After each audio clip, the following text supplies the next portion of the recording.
Moi, l'école m'a tout donné. Le digital permet de démultiplier son audience. Ce qui est très difficile en France, c'est l'école, à la différence de nos voisins européens. Et vraiment, une énorme différence avec les États-Unis qui investissent énormément dans leur éducation. Il va falloir passer à l'acte et vraiment créer les conditions de ce marché. L'IA est vraiment une révolution dans le secteur de l'éducation. L'apprentissage personnalisé, c'est vraiment le Graal. Et on a eu quand même aussi une valse de ministres de l'Éducation nationale. Chaque nouveau veut finalement détruire ce que l'autre a fait. Aujourd'hui, l'université est en retard. En France, on est revenu très en arrière avec des débats très archaïques sur les écrans, alors que ce n'est pas les écrans qui sont responsables, c'est ce qu'on y fait. Aujourd'hui, le drame chez les adolescents qui peuvent passer jusqu'à 4 heures par jour sur ces écrans, le drame absolu, c'est TikTok.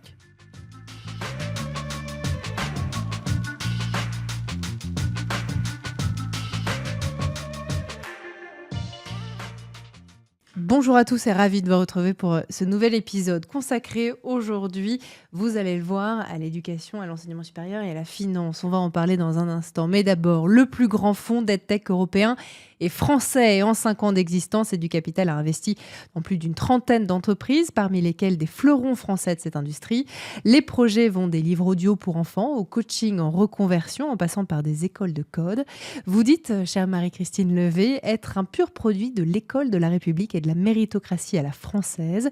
Et vous avez d'ailleurs un parcours remarquable, passé par Anderson Consulting, Disney, PepsiCo. Vous êtes aussi diplômé d'HEC. Vous avez dirigé l'ICOS et Club Internet avant d'endosser de nouveaux habits d'entrepreneur avec EduCapital. Habits qui semblent taillés à la perfection à la vue du succès de cette aventure qui est désormais la vôtre et dont on va parler dans un instant. Marie-Christine Levé, vous êtes notre invitée aujourd'hui dans 20 sur 20. Merci d'être parmi nous. Bonjour Philippine, merci de cette invitation. Je vous en prie, c'est un plaisir de vous avoir aujourd'hui et de vous retrouver parce que nous, on s'est vus au fil des dernières années à différentes occasions. L'occasion aussi dans ce podcast, dans cet épisode, de revenir peut-être un petit peu, si vous le voulez bien, d'abord sur votre parcours et puis peut-être en guise de première question sur ce qui vous a poussé à vous concentrer spécifiquement sur la EdTech. Ce n'est pas un secteur dans lequel on s'investit et dans lequel on s'engage comme ça par hasard. Qu'est-ce qui vous touche particulièrement? Qu'est-ce qui vous plaît dans ce secteur-là? Alors effectivement, je suis à la fois un pur produit de la méritocratie française, une méritocratie républicaine, et aussi un pur produit du digital. Donc c'est deux choses qui me caractérisent, et c'est finalement l'EdTech, c'est l'intersection de ces deux mondes. Alors l'école, moi l'école m'a tout donné, parce que moi j'ai fait moi j'ai eu mon bac au lycée des Mureaux, donc le lycée des Mureaux, deuxième ville criminelle de France, avec quand même pas mal d'élèves défavorisés. C'était une prof de maths qui m'avait dit tiens, vous devriez faire une prépa HEC, alors que mes parents voulaient que je sois pharmacienne. Ils trouvaient que c'était très bien pour une femme. D'accord, et vous étiez plutôt bonne élève ou... J'étais plutôt bonne élève. D'accord. J'étais plutôt bonne élève, j'aimais l'école. Et donc ça c'était l'école, et donc l'école m'a tout donné, m'a donné toutes mes chances. Et parmi ces chances, j'ai eu la chance de commencer dans le digital au tout début du digital en France, puisque j'ai démarré en 97. C'était au moment où on commençait à entendre parler du digital en France. Et à l'époque, j'avais fait l'INSEAD après HEC et je voulais travailler dans les médias. J'étais intéressée par ce secteur et j'ai vu ce nouveau média qui est apparu, qui était l'Internet. Et comme j'étais très curieuse, j'adorais lire. Je me suis dit, mais c'est incroyable. On peut avoir accès à toutes sortes de choses. On a la plus grande bibliothèque devant soi. Et c'est comme ça, par de liens hypertextes en liens hypertextes, j'ai vu que l'ICOS, qui était un des moteurs de recherche à l'époque, il y avait Yahoo et l'ICOS, voulait venir en Europe et avait conclu une joint venture avec Bertelsmann pour entrer sur l'Europe. D'accord. Et donc, je me suis dit, tiens, c'est le dream job. Et c'est comme ça que j'ai démarré toute seule dans mon bureau l'implantation de l'ICOS en France. Donc, Génial. C'était en 97. D'accord. On est devenu le premier portail en France, juste derrière le portail de Wanadoo à l'époque. Et on a laissé rentrer un acteur qui s'appelait Google, puisque l'ICOS, à un moment donné, pour ceux qui connaissent pas. n'a plus développé son moteur de recherche. C'était vendu à Telefonica, qui s'est un petit peu assis sur ses rentes. Et ça m'a donné une conviction profonde. c'est que le web, là, c'est avant tout de la technologie, quoi. C'est avant tout des produits et qu'il faut être très performant sur ces produits. Mais c'était une expérience très enrichissante, parce qu'on avait lancé plein de services, on était vraiment une très forte audience. Et ensuite, moi, j'ai repris Club Internet, le fournisseur d'accès à Internet. Alors là, c'était une société plus grosse que j'ai bien développée, hein, puisqu'elle elle est passée de 80 millions à un peu moins de 400 millions. Et on l'a vendue ensuite à Neuf Télécom au moment de la consolidation du web. Ensuite, j'ai fait un passage par les médias dans le but de les rendre digitales avec le groupe Test. Et je suis revenue après à mes premiers amours, qui étaient les jeunes entreprises. Et c'est comme ça que j'ai découvert ce formidable métier du capital investissement, du capital risque. Hein, c'est donc investir dans des jeunes entreprises, où j'ai participé à la création de Jaina Capital avec Marc Simoncini, qui est devenu célèbre maintenant grâce à l'émission Qui veut être mon associé, même s'il était déjà avant. Et là, je voyais tous les jours finalement des gens venir disrupter la banque, l'assurance, le commerce, même le secteur des taxis. Et finalement, je rentrais le soir chez moi et j'avais à l'époque de jeunes enfants en primaire, et j'écrivais sur le petit cahier de correspondance que l'un allait être absent le lendemain, la maîtresse collait le même mot sur tous les petits cahiers de correspondance, et je me suis dit, mais c'est dingue que la société dans laquelle on vit, qui est de plus en plus digitale, finalement, le secteur de l'éducation s'en prive, et on est resté encore, c'est un des seuls secteurs qui n'a pas encore fait sa transformation digitale. Et c'est comme ça que, à la fois, voilà, mon envie de faire du sens, de faire aussi quelque chose qui parle aux gens et qui a un impact positif sur la société, à mon niveau, a rejoint finalement ma connaissance de ce secteur des nouvelles technologies, et je me suis intéressée à ce secteur de la tech. C'est comment on peut faire entrer l'innovation dans le secteur de l'éducation et de la formation. Alors, vous vous y intéressez et puis vous êtes amené, quelques mois plus tard, à monter ce qu'on appelle EduCapital. Est-ce qu'on peut rapidement présenter EduCapital pour celles et ceux qui ne connaissent pas ? Donc, EduCapital, c'est un fonds d'investissement dédié au secteur de l'EdTech. Donc, l'EdTech, c'est l'éducation et la formation. Donc, c'est vraiment, on suit l'individu. C'est comment on investit sur le capital humain depuis la petite enfance jusqu'à le monde du travail, avec la formation professionnelle et la formation continue, bien sûr en passant par l'école et l'enseignement supérieur. Et donc, on investit dans des jeunes sociétés, des startups qui transforment ces secteurs par une innovation technologique, pédagogique, un nouvel usage. Et donc on prend un fonds d'investissement prend des participations minoritaires dans ces sociétés et les accompagne pendant en tout cas une bonne partie de leur vie. Donc on a créé un premier fonds d'investissement en 2017 qui est un fonds de 50 millions d'euros, et un deuxième fonds en 2021, non, c'est en 2023, de 150 millions d'euros, ce qui fait de nous le plus large fonds européen dédié à ce secteur de l'EdTech. Et sachant qu'il y en existe beaucoup aux US, c'était aussi ce qui m'avait donné l'idée. J'avais vu qu'il y avait des fonds aux US et je me suis dit, mais il n'y a rien en Europe. Il y a beaucoup de fonds aux US dans l'EdTech, et il y en a certains qui ont plusieurs milliards sous gestion. Donc, c'est un secteur qui s'est fortement développé aux États-Unis, et on n'avait encore rien en Europe. Et vous êtes la première à le faire, et c'est français. Et je crois qu'on peut vous applaudir et vous remercier. Bon, on l'a compris, les principaux objectifs d'EduCapital, faire grandir justement ces sociétés, et puis vous récupérez aussi l'investissement que vous avez mis, au moins ça. Comment vous mesurez aujourd'hui votre succès, ou du moins l'impact que vous avez auprès de ce secteur ? On va parler du secteur dans un instant qui n'est pas évident, mais est-ce que vous arrivez à mesurer cet impact ? C'est un impact financier, donc on veut beaucoup plus que récupérer notre seul investissement. On veut aussi faire une plus-value à nos actionnaires. C'est un investissement financier avant tout, et c'est un investissement aussi à impact. Donc nous, on est ce qu'on appelle un fonds à impact. Donc on mesure des indicateurs d'impact parce qu'on estime que et dans l'éducation, les deux sont liés. Une société dans l'éducation ne sera performante que si elle a de l'impact sur ses élèves, que si elle les aide à progresser, elle les aide à devenir meilleurs, à avoir de meilleures notes, ou à trouver leur débouché, ou à se former, ou à avoir une certification. Donc l'impact et la performance financière dans l'éducation, pour moi, sont fortement corrélés.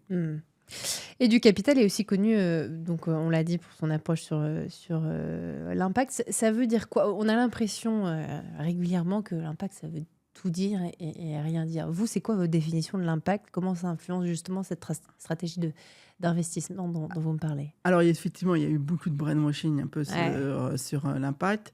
Nous, je dirais quand on fait de l'éducation, on fait de l'impact, mais on le mesure sur 3 critères.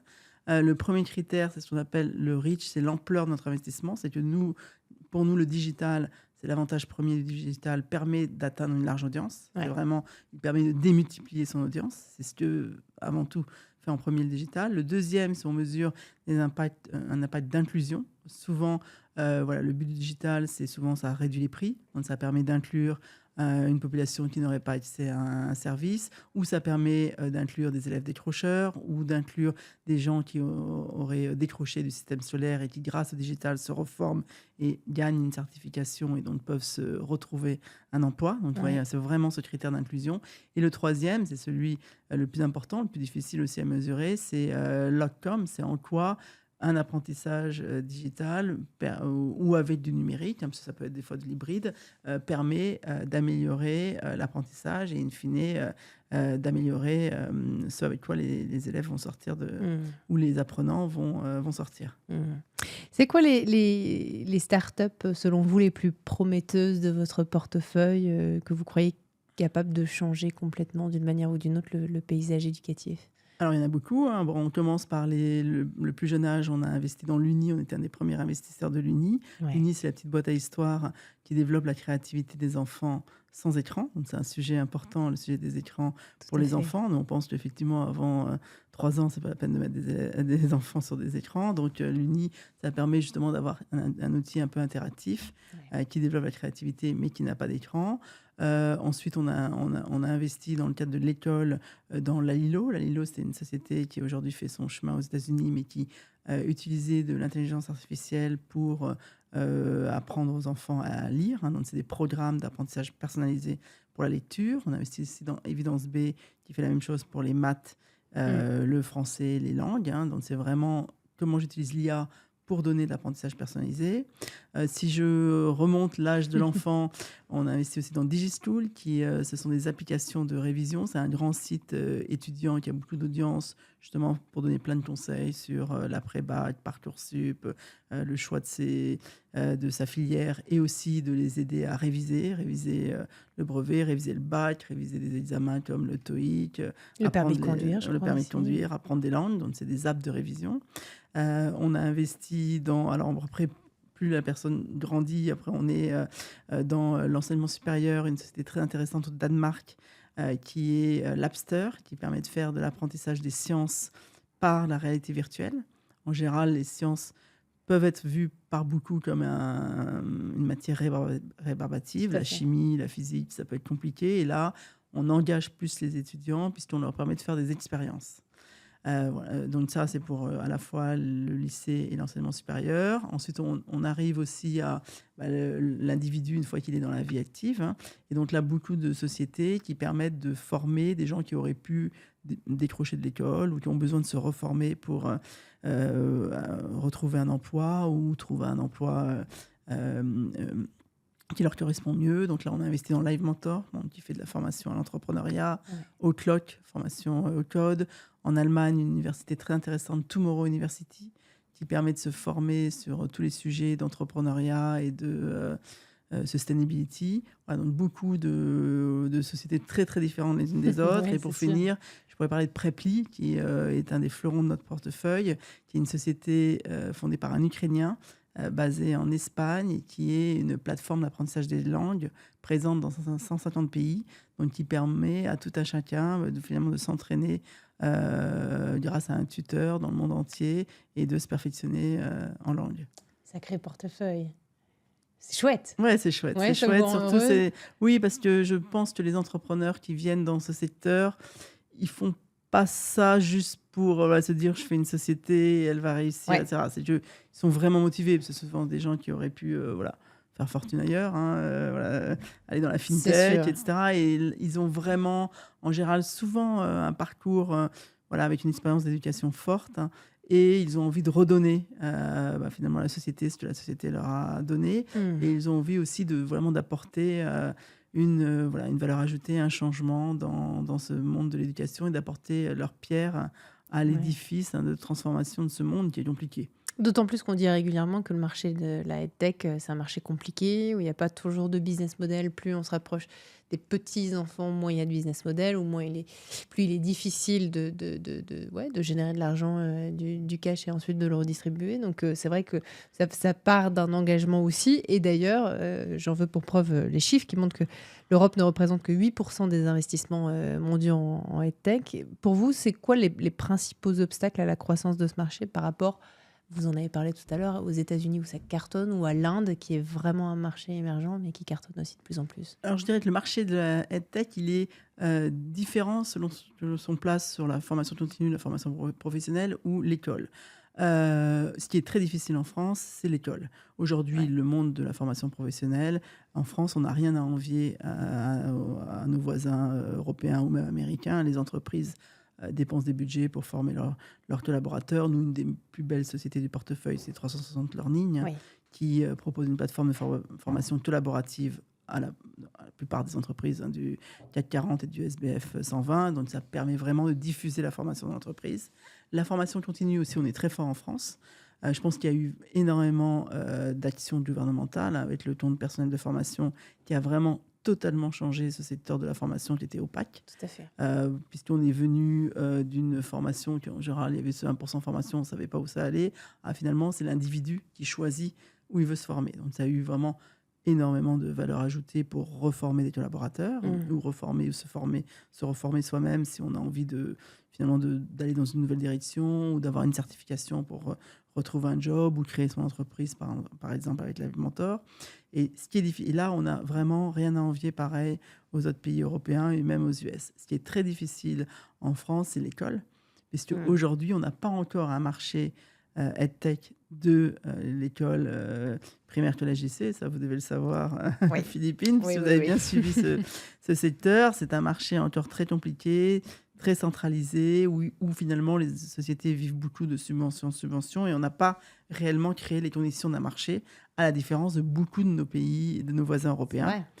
Et vraiment une énorme différence avec les États-Unis qui investissent énormément dans leur éducation, et aussi les universités investissent énormément. Donc c'est ce marché EdTech je dirais du primaire jusqu'à l'enseignement supérieur, jusqu'à l'université, qui doit être craqué pour permettre aux sociétés d'avoir un business model viable. Et après, c'est vrai que les États-Unis ont commencé en EdTech beaucoup plus tôt que nous. Donc voilà, on a eu du retard. Ce qui est intéressant de voir, c'est que dernièrement, l'Europe avait quand même peu baissé ses investissements EdTech. L'Europe s'était bien maintenue l'année dernière. Donc l'Europe a commencé avec du retard, mais c'est quand même bien maintenu l'année dernière sur le plan d'investissement par rapport au niveau mondial. Donc vous êtes plutôt optimiste sur la suite? Je suis plutôt optimiste. Après, c'est clair qu'en France, sur la partie école, il faut un petit peu changer les choses. Et on a eu... à un moment donné, il va falloir passer à l'acte et vraiment créer les conditions de ce marché. Ça passe par quoi, selon vous? C'est intéressant ce que vous dites. Voilà, donc moi, je milite fortement sur le fait de laisser beaucoup plus d'autonomie aux professeurs. Il y a des pays européens qui l'ont fait, exemple du Portugal qui l'a fait, etc. En Angleterre, c'est le cas. Dans les pays nordiques, c'est le cas. Alors, il y a un énorme sujet déjà de revalorisation du métier d'enseignant, de mieux les payer, de mieux les former surtout, et ensuite de leur donner la liberté pédagogique de choisir l'outil dont ils ont besoin. Et à un moment donné, ce qui se fait sur le livre scolaire, puisque chaque année, les professeurs de SVT 5e se réunissent et se disent quel livre on va prendre. On n'a pas réussi à faire ceci pour le numérique, et il faut de plus en plus fusionner les budgets papier et numérique, puisque certains professeurs aiment utiliser un livre et il ne faut pas les contraindre d'utiliser autre chose. C'est le prof de latin qui a envie d'utiliser un livre, il faut lui laisser utiliser un livre. Par contre, le prof de maths ou de langue, pour qui le numérique va vraiment apporter une valeur ajoutée très très forte. Les langues, l'apprentissage des langues avec du numérique, mais ça n'a rien à voir. On améliore son accent, on améliore sa prononciation, on améliore son oral. Et là-dessus, il faut lui laisser utiliser du numérique. Donc voilà, il faut sortir un peu de dogmatisme, d'approche très centralisée, où finalement, chaque fois qu'un nouveau ministre arrive, il rechange les choses, il repart sur quelque chose de nouveau, il Ça met à la aussi, poubelle bien sûr. ce qui a été fait avant lui. Et voilà, il faut créer les conditions d'un marché pérenne où le professeur qui est quand même clé, qui est celui qui est en face des élèves, ait beaucoup Ouais. plus de liberté. Comment vous voyez évoluer justement l'écosystème EdTech dans les 5 à 10 ans à venir, en Alors, général? écoutez, là, il y a une révolution qui est en train Ah ouais? d'avoir lieu, c'est la révolution de l'IA. Tous les jours, nous, on Mmh. reçoit voilà, des très beaux projets avec de l'IA. Hein. C'est vrai que l'IA est vraiment une révolution dans le secteur de l'éducation parce qu'elle permet de faire un apprentissage personnalisé. Ouais, L'apprentissage personnalisé, c'est vraiment le Graal de l'éducation. Hein. C'est ce que fait le prof particulier. c'est vrai. Il donne vraiment des exercices adaptés à son élève. Et là, avec l'IA, l'avantage, c'est qu'on peut le faire sur des classes de 50, puisque chacun aura finalement son propre parcours d'apprentissage et peut progresser à son rythme. Et ça permet d'éviter de faire du groupe de niveau où on stigmatise Mmh. les mauvais, on leur dit bah, tu seras mauvais, tu seras toujours mauvais. Et surtout, on essaye de trouver de la motivation dans l'élève en le faisant toujours progresser. Ça fonctionne un peu comme les jeux vidéo. Ou les jeux vidéo, là, pourquoi les jeunes sont si addicts aux jeux vidéo, c'est qu'on progresse toujours. Et donc là, on C'est vrai. utilise finalement la gamification, tout ce que le numérique a fait pour pouvoir motiver l'élève. Donc l'IA est une énorme révolution. On aura d'ailleurs, nous, un livre blanc qui va sortir bientôt sur l'IA et l'éducation. Et l'IA, l'étape suivante, c'est l'avatar IA. Hein. C'est vraiment le petit avatar avec qui on va pouvoir dialoguer de manière personnalisée et qui va vous aider dans votre apprentissage Ah en ouais. vous fournissant ce parcours personnalisé. Donc c'est une énorme révolution. Je pense que vraiment elle va jouer un impact majeur dans le secteur de l'éducation. Ouais. Pour l'instant, vous n'avez pas trop le sujet de la réglementation en Europe, qui pourrait encourager ou limiter d'ailleurs cette utilisation de l'IA dans les boîtes EdTech? Il y a un sujet quand même qui est important dans l'éducation, c'est les données. Ouais. Donc, il y a besoin d'une réglementation dans l'éducation et dans les tech, Mmh. puisqu'on ne peut pas prendre les données des élèves et les diffuser partout dans la nature. Donc, c'est pour ça qu'il faut des sociétés spécialisées dans ce domaine. Mmh. C'est pour ça qu'il faut des sociétés d'IA spécialisées. Hein, OpenAI, c'est bien, mais on ne sait pas ce qu'on fera des données. Bien Et donc, sûr. une réglementation milite aussi pour créer une filière qui respecte ces données, ce qui est important en Europe. Alors après, il ne faut pas non plus avoir trop de réglementation parce qu'après, on se limite dans sa créativité, mais l'IA Act est important pour l'Europe. L'investissement à impact dans l'éducation, c'est encore, relativement nouveau quand même. On a parlé tout à l'heure du fait qu'on mettait plein de choses dans impact et vous nous avez, donné votre, définition. Comment vous expliquez son importance, que j'estime, et je crois que je me trompe pas trop, de plus en plus cruciale, importante en tout cas, auprès des investisseurs potentiels? Qu'est-ce qui fait que, au-delà de votre succès, qu'on ne peut pas, remettre en question, vous avez réussi à relever là 150 millions d'euros? Cette notion d'impact, elle est au cœur de tout ce que vous avez toujours fait. Heu, qu'est-ce qui qu'est-ce Pourquoi aujourd'hui l'impact, ça attire tellement les investisseurs?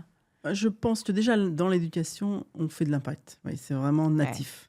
Ensuite, c'est vraiment important à un moment donné de mesurer l'outcome et d'avoir vraiment des solutions qui apportent un résultat. Parce qu'il Mmh. peut y avoir des solutions qui n'apportent pas de résultat. Donc c'est pour ça, en mesurant finalement la progression par exemple, d'élèves, on prend Ouais. des cohortes d'élèves qui ont eu une utilisation numérique d'une application, des élèves qui ne l'ont pas eu. C'est ce qu'a fait d'ailleurs PISA. Oui. PISA, tout le monde connaît le classement PISA, c'est le classement qui mesure les pays les uns aux autres sur différentes matières. Et dernièrement, la France a vraiment dégringolé dans les classements PISA, surtout Ouais. en maths. Ouais. On était parmi des fleurons, on est maintenant 25e. Et le classement PISA a mesuré des élèves qui avaient une utilisation du numérique 1 heure par jour pour faire de l'apprentissage sur certaines matières. Et ces élèves-là avaient 14 points de plus que les autres. Donc ils ont Ouais. mesuré que finalement il y avait un impact parce que ça a engagé plus les élèves, donc ça les motivait plus, donc ça leur faisait travailler plus longtemps et ça leur faisait aussi travailler de manière différente et plus engageante. Donc c'est important de mesurer l'impact parce qu'il peut y avoir aussi, voilà, même dans les formations. Dans les formations, c'est important d'avoir des formations certifiantes. Ouais. On a vu des scandales dans l'enseignement supérieur ou de formations pas certifiantes, etc. Voilà, l'impact de que ce soit la progression de l'apprentissage ou pour les formations, le retour à l'emploi et le pourcentage d'élèves qui trouvent un emploi, etc. Voilà, c'est des critères essentiels pour s'assurer que l'investissement fait du sens. Merci beaucoup Marie-Christine. Alors il y a un autre sujet dont je voulais parler avec vous aussi, c'est ces entreprises françaises qui sont contraintes de partir à l'étranger pour se développer, pour avoir parfois aussi de quoi manger à la fin du mois, ou alors qui sont rachetées par des groupes étrangers. Vous avez notamment cité le cas de Lalilo tout à l'heure. Est-ce que ça vous rend triste ou plutôt optimiste parce que vous vous dites en fait c'est des pépites françaises et c'est canon parce qu'elles cartonnent à l'étranger, mais d'un autre côté du coup elles sont plus en France. Comment vous voyez ce sujet-là ? Alors, je pense que dans la vie d'une entreprise, c'est normal à un moment donné qu'une fois qu'elle est a développé son produit sur son marché et atteint une belle part de marché, elle aille à l'étranger. Ça fait partie de la vie des entreprises.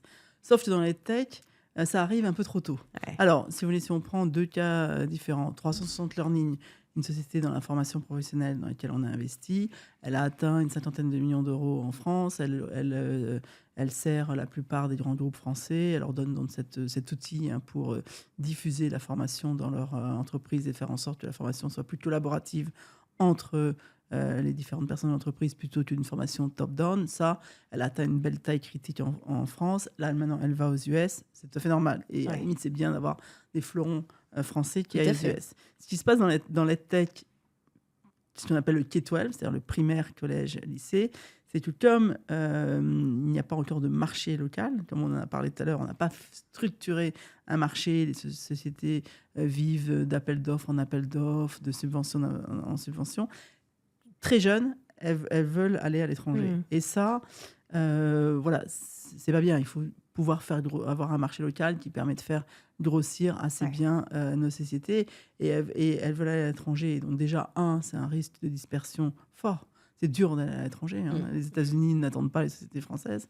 Donc, si vous c'est un n'êtes marché pas déjà tellement différent en plus. Si vous n'êtes pas déjà fort localement, ça peut vous conduire à une explosion, conduire la société à finalement vouloir aller vers trop de choses en même temps et donc finalement ne rien faire de bien. Ouais. Et deuxièmement, si vous voulez, c'est dommage parce que c'est dommage de faire en sorte que nos meilleurs cerveaux et la Lilo, si vous voulez, c'en est le cas. Nous, on aurait aimé que la Lilo se développe plus en France avant de partir aux US. La Lilo, c'est typiquement un produit K-12, un apprentissage de la lecture par l'intelligence artificielle qui c'était 3 polytechniciens, donc qui auraient pu vraiment faire tout, mais qui étaient passionnés d'éducation. L'un d'eux avait été prof avant, après l'X, pour comprendre bien les besoins des professeurs. Ils ont développé un produit que les professeurs vraiment ont aimé. Beaucoup d'enseignants en CP utilisent la Lilo et en sont très satisfaits. Ils se sont développés au même moment en France et aux États-Unis. Ils ont même eu de l'argent français pour travailler sur leurs produits de recherche. Et à un moment donné, ils ont eu, finalement, en France, ils étaient toujours d'appel d'offres en appel d'offres, de tests en bêta-test et en super bêta-test. Et aux États-Unis, ils ont eu des marchés récurrents qui se sont lancés. Et à un moment donné, ils sont partis aux États-Unis et ils se sont fait racheter par un éditeur américain. Donc, voilà, tant mieux pour eux. C'est bien nos sociétés et des opportunités à l'export, mais ça serait bien qu'elles puissent déjà bien se développer en France et qu'un Lalilo puisse être déployé dans tous les CP de France, puisque vraiment les professeurs s'en sont emparés, trouvent vraiment que la solution a un impact fort sur les élèves, puisque ça permet vraiment de s'adapter à la manière dont chacun apprend, puisqu'on sait maintenant avec les progrès des neurosciences que chaque enfant apprend de manière différente, retient de manière différente. Certains ont besoin de plus de répétitions, d'autres de moins. Et voilà, et c'est en s'adaptant à la manière dont l'élève apprend que finalement on lui fait apprendre mieux et on lui fait avoir de meilleurs résultats et une meilleure motivation. Et aussi, tous ces phénomènes d'apprentissage personnalisé, c'est ce qu'on appelle l'adaptive learning, font en sorte que vous ne bloquez jamais. Parce que le décrochage, c'est ça. C'est à un moment donné, on bloque sur un concept, et surtout en maths. C'est pour ça qu'on a beaucoup de décrocheurs en maths. On bloque sur un concept, et finalement, on n'arrive pas à aller au concept d'après. Alors que par de l'apprentissage personnalisé avec de l'IA, on arrive à faire en sorte qu'on contourne le blocage, on y va par différents aspects et on fait en sorte que vous ne bloquez pas et que vous progressiez dans votre apprentissage.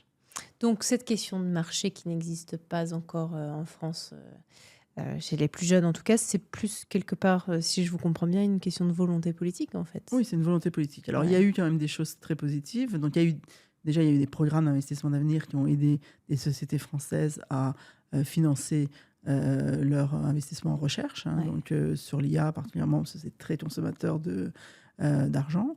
Et les régions se sont emparées du sujet, les régions ont commencé à agir. Donc c'est vrai que, alors il y a 13 régions, donc c'est plus facile aussi pour une entreprise de tech de vendre aux régions, versus le primaire où on a 36 000 communes. Donc voilà, donc il commence à y avoir des initiatives très intéressantes. La région Île-de-France a vraiment fait des initiatives très intéressantes sur tous les lycées parisiens et de la région parisienne. Après, c'est vrai que le marché est encore lent et il faut un déblocage politique. Il faut une volonté politique forte de se dire, et pour nous, et toute la profession est d'accord avec moi, ça passera quand même par cette liberté pédagogique accrue et par une plateforme où les professeurs pourront choisir finalement la ressource dont ils ont besoin. Pourquoi ça n'a pas encore été fait ? Je pense que on a un ça système fait des années qu'on en parle. Oui, on a un système très centralisé. Allègre l'appelait le mammouth. Donc on a un système très centralisé qui a du mal à bouger. On a eu quand même aussi une valse des ministres de l'Éducation nationale. Donc c'est clair que c'est pas en quelques mois qu'on peut implanter des choses pérennes et ensuite chaque nouveau veut finalement détruire ce que l'autre a fait.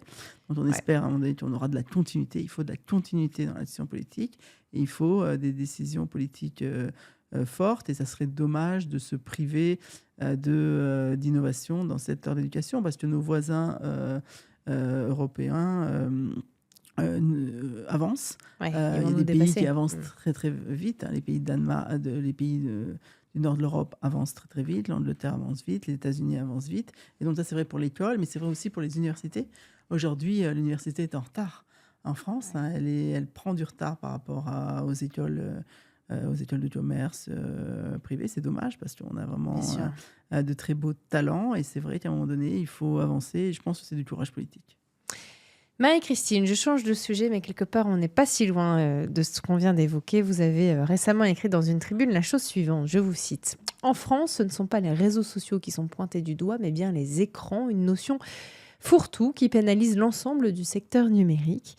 On a, fin de citation, on a du mal à se dire les choses clairement en France, à mettre le doigt sur le cœur du problème, sur le nerf de la guerre. Là, vous évoquez clairement le sujet de l'addiction aux écrans des jeunes dont on a parlé très rapidement en introduction. Qu'est-ce qui se passe vis-à-vis de ce sujet des écrans ? C'est clair qu'il y a une énorme hypocrisie. On met les écrans sur le banc des accusés, alors que ce n'est pas les écrans qui sont mal en soi. Et puis de toute manière, on va vivre de plus en plus avec des écrans.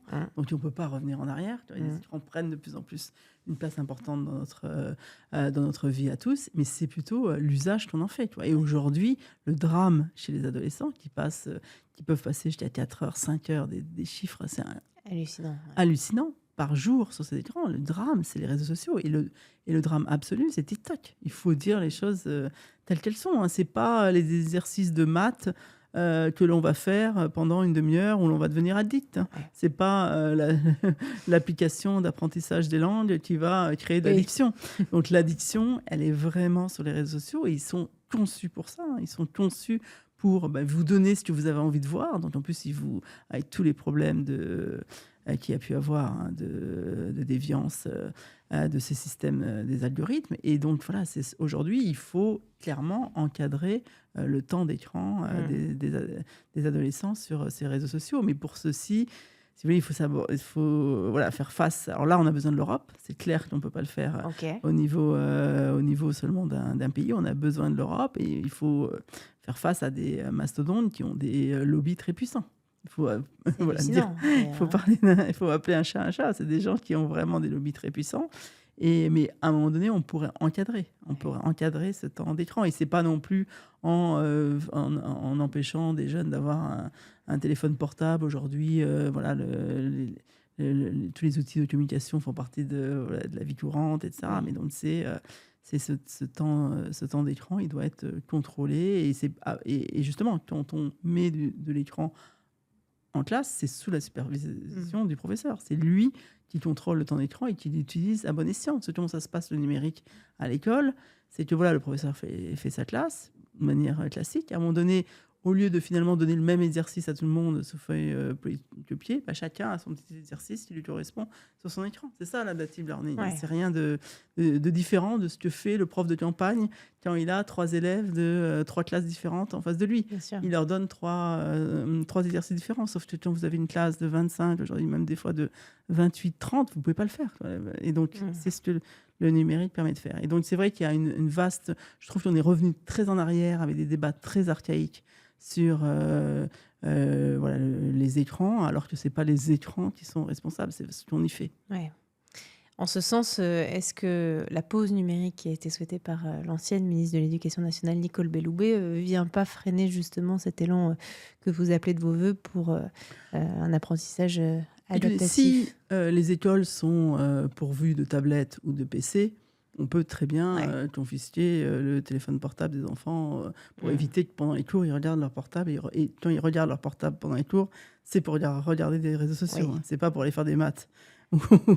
Voilà, donc voilà, si on a une politique d'équipement numérique qui permet d'avoir des tablettes ou des ordinateurs personnels, oui, on peut confisquer le portable. Si malheureusement le portable devient le seul objet pour lequel on utilise le numérique, c'est dommage de le confisquer. Mais voilà, donc c'est pour ça que la plupart quand même des établissements aujourd'hui sont dotés d'équipements numériques. Donc on peut effectivement faire une pause du portable au collège. Marie-Christine, comment vous imaginez, si on essaie de se projeter un petit peu à l'avenir, l'éducation, l'enseignement supérieur, l'orientation dans 10, 15, 20 ans? Est-ce que vous pensez que les écoles, les universités, elles joueront un rôle différent du rôle qu'elles jouent aujourd'hui? Alors moi, je suis convaincue que le diplôme à vie que l'on a eu, que vous avez peut-être eu, que j'ai eu, il est vraiment fini. Avant, ça sert plus à rien. Alors non, ça sert. Mais avant, on avait son diplôme. Voilà, et 40 ans après, on vous disait, vous êtes en tort, vous avez fait HEC, vous avez fait l'IX, vous avez fait Sciences Po, alors qu'on a eu 30 ans d'expérience professionnelle depuis. Et donc, je pense que voilà, et ça, c'était très français, hein, cette méritocratie à la française du diplôme, etc., et cette éloge des diplômes, alors qu'aux États-Unis, finalement, c'est l'expérience professionnelle qui compte. Voilà, le diplôme à vie est un peu fini. Et par contre, il faut un diplôme au début, mais après, je pense que les gens vont alterner des périodes de formation, de salariat, d'entrepreneuriat. On va rentrer dans une ère de... Alors, bien sûr, on aura son premier diplôme et ensuite des micro-certifications. Il faudra se former tout au long de sa vie, puisque les choses avancent très rapidement.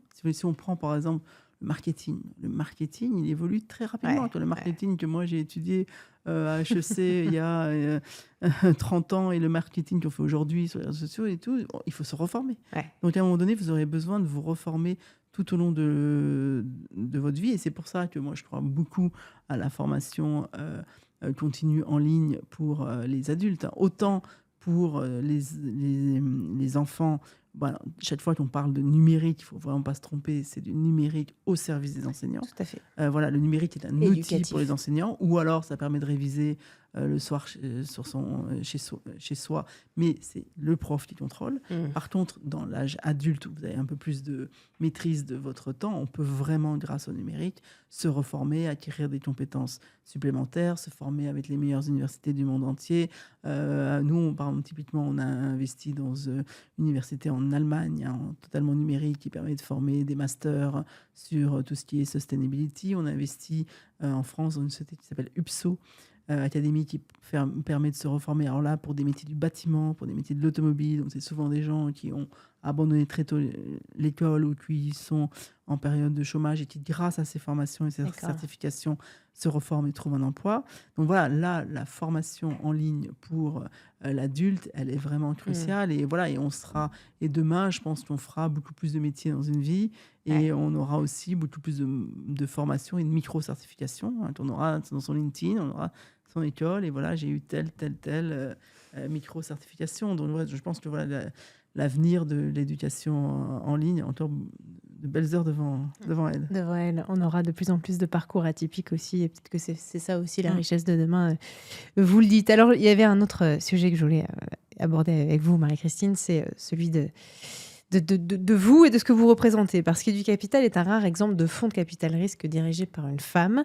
La diversité au sein de votre entreprise, comme dans les startups que vous soutenez, j'ai reçu dans une autre des émissions que j'anime récemment une femme qui avait mené une étude sur la place des femmes dans le secteur de l'éducation. Et j'ai plus les chiffres en tête, mais en gros, c'était énorme à quel point c'était les femmes qui étaient à la tête des entreprises de l'éducation et de la technologie. Ce sujet-là, des femmes dans votre milieu, à la fois de la finance et de l'éducation, c'est un combat que vous soutenez, une mission d'utilité publique. Qu'est-ce que vous en pensez ? Alors effectivement, on est 2 fondatrices chez Educapital, et donc on est l'un des rares fonds dirigés par 2 femmes, avec mon associé Lydie Marek. Je crois qu'on est presque un des seuls fonds indépendants gérés par 2 femmes. Et donc c'est vrai, dans ce milieu du capital risque, qui était un milieu quand même très masculin, on dénote un peu. Et ce qui est intéressant de voir, c'est parce que vous avez dû suivre un peu les débats de Sista, où finalement il y avait très peu de pourcentage de femmes qui recevaient des fonds des capital risqueurs, des investisseurs. Aujourd'hui, nous, on a 40% de nos sociétés financées par Educapital qui sont dirigées ou autodirigées par des femmes. Donc peut-être que quand on est 2 femmes, et on est d'ailleurs une équipe assez mixte, mais principalement féminine, mais assez mixte, on doit être 4 femmes et voilà, un peu plus de la majorité en femmes, mais on est assez mixte. Et justement, quand on a des équipes mixtes, peut-être qu'on a moins de biais dans la sélection des dossiers. Et donc, ce qui fait qu'on a plus de femmes qui sont sélectionnées. Donc ça, c'est une première chose. Donc moi, je crois beaucoup à la mixité des équipes. Ensuite, dans le secteur de l'éducation, c'est vrai qu'il y a énormément de femmes dans le secteur de l'éducation. La plupart on parle de la maîtresse, la maîtresse, de la professeure, c'est énormément de femmes. Et il n'y en a pas encore assez dans le secteur de l'EdTech. On a quand même encore un secteur de l'EdTech qui est fait par du mâle blanc parisien de grandes écoles. On n'a pas encore assez de sociétés qui sont issues de rencontres entre des professeurs et des personnes plus business. On a Évidence B, qui a été créée par Catherine de Villepierre, qui est une ancienne prof de français. Mais voilà, on n'en a pas encore assez de profs qui viennent à l'EdTech. Mais le plus gros sujet, et dont on parle quand même pas souvent pas assez, c'est qu'on n'a pas assez de femmes qui créent des entreprises dans la tech. Et dans la tech, dans la tech en général. C'est ça le gros problème. C'est plutôt que voilà, il n'y a pas assez de femmes qui reçoivent des investissements, parce qu'il n'y a pas assez de femmes aussi qui en créent des entreprises. Et ça, c'est un gros sujet. Pour moi, c'est un gros sujet d'éducation. Donc, on n'a déjà pas assez de femmes qui font des écoles d'ingénieurs, parce que c'est vrai que la tech, c'est quand même avant tout... souvent, il faut quand même aimer la technologie pour aller dans une entreprise d'EdTech ou autre. Donc, c'est pas obligé d'être ingénieur, mais il faut quand même avoir une appétence. Donc, on n'a pas assez de femmes qui sont dans les écoles d'ingénieurs. Depuis 25 ans que le web existe et développé en France, on n'a pas plus de femmes en pourcentage dans les écoles d'ingénieurs. C'est toujours le même débat. C'est incroyable. Et donc, et clairement, là, avec la réforme du bac, où on pouvait abandonner les maths ou les mettre en matière beaucoup moins prioritaire et pas les choisir dans ces 3 spécialités, on a plein de filles qui ont abandonné les maths. Donc ça, pour un pays et une nation, c'est terrible. Et ça, c'est vraiment, je pense, ça se prend tout petit. Ça se prend dès l'école, dès les classes de maternelle, classes de primaire, où il faut donner envie aux filles d'aimer les maths. D'entreprendre aussi, les cours d'entrepreneuriat. C'est le rôle aussi du rôle modèle. Plus on verra de femmes entrepreneuses, plus les jeunes femmes auront envie d'entreprendre, plus on verra de femmes ingénieurs, plus elles auront envie d'entreprendre. Mais ça, je dirais, ça se fait même au niveau des parents, hein. Quand on offre un jeu de construction à un garçon et une poupée à une fille, je ne dis pas qu'il faut offrir des poupées à tous les garçons, mais c'est vraiment toute l'éducation qui doit être revue, et la place des matières scientifiques aussi, et le goût de ces matières scientifiques. Et c'est pour ça que nous, on milite vraiment pour le numérique, pour l'apprentissage des maths, parce que le numérique rend les maths plus fun. On a investi dans PowerZ. PowerZ, c'est un grand jeu éducatif. Génialissime. Donc, c'est un jeu qui est conçu comme les autres jeux vidéo. Donc, c'est pour des jeunes entre 6 et 9-10 ans. Et par contre, dès qu'on doit passer à une autre étape, on doit résoudre un problème de maths, mais il est caché, le problème de maths. Et donc, voilà, il faut rendre l'apprentissage des maths fun. C'est vrai que si j'avais eu, moi qui suis nulle en maths, si j'avais eu PowerZ en classe, je crois que j'aurais peut-être fini ingénieur d'ailleurs. Et justement, on arrive à la fin de cette interview et j'ai encore 2 questions pour vous, si vous voulez bien. La première, c'est pour vous, quelle est la compétence la plus importante que l'éducation et l'enseignement supérieur devraient transmettre aux jeunes aujourd'hui ? Je dirais l'esprit critique. L'esprit critique. Je pense que plus les réseaux sociaux vont jouer un rôle important, parce que c'est pas demain qu'on va les arrêter, hein, plus l'esprit critique devient fondamental, plus l'IA aussi va jouer un rôle important. Il y a une pièce très amusante qui s'appelle Qui a hacké Garouzia, que j'ai lu, qui a été écrite par Laurence de Villers, que j'ai lu le week-end dernier, et qui invente un peu un monde du futur avec plein de chaque personne finalement à son bot, à son robot qui lui donne des conseils de vie, etc. Et c'est très très drôle, c'est écrit avec beaucoup d'humour. Et plus l'IA va jouer un rôle important, plus l'esprit critique sera important. On le voit bien dans l'utilisation de ChatGPT. Il y a des choses super qui sont dites par ChatGPT, mais il y a aussi des grosses bêtises. Donc il faut garder cet esprit critique. Et c'est cela le rôle de l'école, hein, le rôle du prof. C'est vraiment de former à l'esprit critique. Merci. Dernière question. C'est toujours trop court. On pourrait en parler pendant des heures, mais une question et pas des moindres. J'aime bien terminer mes interviews en disant si demain, Marie-Christine, je vous donnais les clés du ministère de l'Enseignement supérieur ou de la présidence de la République, ce serait quoi votre première mesure en faveur de l'éducation et des jeunes ? Je pense qu'en faveur de l'éducation, il y a un énorme sujet de revalorisation du métier d'enseignant. Je dirais, j'essaierai d'équilibrer les budgets entre la superstructure et et les profs. Le rôle du prof est crucial. Un prof en Allemagne gagne 2 fois plus qu'un prof en France. C'est pas normal. Un prof dans les pays nordiques aussi. Donc il y a un énorme sujet de revalorisation du métier d'enseignant. De revalorisation financière, de formation des enseignants et de plus de liberté pédagogique. Donc il va falloir que quelqu'un s'attelle à ce sujet et le prenne à bras-le-corps, sujet qui n'est pas facile. Hein. Non. À un moment où on cherche des économies, mais peut-être avec plus de décentralisation, on y arrivera. On vous a jamais proposé un poste de ministre ? J'avais proposé, je sais. Est-ce que c'est quelque chose qui vous plairait ? C'est une lourde tâche. Je pense que j'aime bien m'accompagner mes petites startups. Ouais. Vous avez peut-être moins d'ennuis et effectivement moins de difficultés. Mais cela dit, votre tâche est immense aussi. Et merci pour tout ce que vous faites. J'ai fait partie de ce monde-là il y a quelques années et je dois dire que c'est une vraie chance de vous retrouver maintenant et de voir le succès que ça a pour la filière. Donc, merci à vous. Ça a été un vrai plaisir d'échanger avec vous aujourd'hui dans 20 sur 20. Revenez quand vous voulez pour nous raconter notamment la suite de tous vos beaux projets. Merci infiniment, Marie-Christine Levet. Merci, Philippe.